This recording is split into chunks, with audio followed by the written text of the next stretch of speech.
Thank you very much. Director Comey, thank you for being here. I know there are a lot of things you would probably much rather be doing than sitting on the hot seat, so to speak. And here's where I'm coming from on this. You've been asked a lot of questions today about the Clinton investigation. And what I'm hearing from folks back in Texas, and I'm just going to take a big picture view of this, is this stuff just simply doesn't pass the smell test on a lot of areas. You just had my colleague from Texas, Mr. Ratcliffe, list a long list of things that y'all didn't have in the investigation. You've been asked earlier today, well, would you reopen the investigation? What would it take to get you to reopen the investigation? We've had 5 people given immunity, which basically we got nothing when, perhaps a plea agreement or something else might have worked. You have your interpretation in your previous testimony before Congress that Section 793F required intent when, in fact, the standard is gross negligence. And it is just a long list of things that just have people scratching their heads going, if this were to happen to me, I would be in a world of hurt, probably in jail.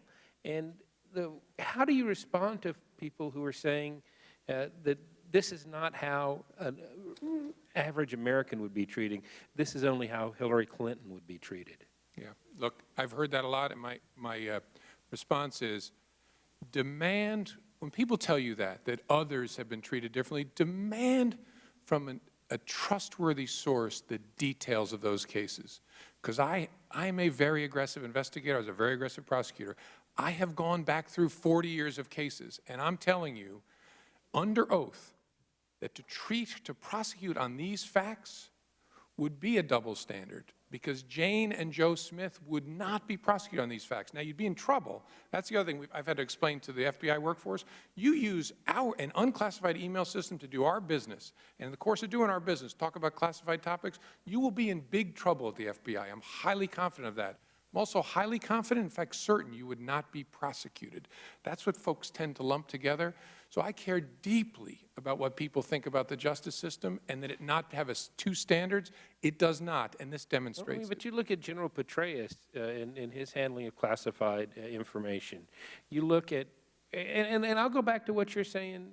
But when you look at it, demand to know the facts. I don't want to dump on General Petraeus, because the case is over, but I would be happy to go through how very different that circumstance is than this circumstance. And you talk about, you tell your FBI agents, if you do what we're investigating here with material from the FBI, you'd be a world of trouble. I would assume that could potentially be fired. Is Hillary Clinton she didn't get in any trouble at the State Department. The only trouble she's got now is trying to explain it to the American people. Right, she's not a government employee, so the normal range of discipline that would be applied to FBI employees if they did something similar doesn't apply. And I think that's some of the reason for people's confusion, lumping these 2 together, and their frustration, but it is what it is. And all I can tell people is demand the facts. When people tell you, oh, so-and-so has been treated differently, demand the facts on that. All right, so if somebody were to, let's just do a hypothetical. Let's say somebody here in Congress were to email my personal email some classified information, and I get my phone, it comes to my cell phone too, my personal email comes to my personal cell phone. I look at it and go, wow, that probably shouldn't be on there, and don't do anything. I mean, to me, that's being grossly negligent with classified information. And that's a violation of 793F. And that's exactly what Hillary Clinton did, I think. I mean, at what point do you get to intent? The classified information was on an unsecure server, you knew it was there, and you didn't do anything about it. To me, that's gross negligence, period. I would think I would be prosecuted for that. Yeah, I'm confident that you wouldn't, but we just have to agree to disagree. All right, if I ever get in trouble, I'm going to save this clip. Don't do it. Well, I guess I can't control Congress. If you work for us, don't do it. No, I have absolutely no intention of doing it. So again, I just want to say, don't get frustrated when we continue to ask these questions, because we're not badgering you because we want to badger you. We are talking to you because the American people are upset about this and don't think it was handled appropriately. And that's the basis, at least, of my questioning. And I thank you for appearing here. And I totally understand that. That I think there are lots of questions people have, which is why I've worked so hard to try and be transparent.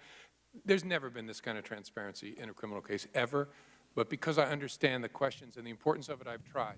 But I hope people will separate two things: questions about facts and judgment from questions and accusations about integrity. As I said before, you can call us wrong, you can call me a fool, you cannot call us weasels, okay? That is just not fair, and I hope we haven't gotten to a place in American public life where everything has to be torn down on an integrity basis just to disagree.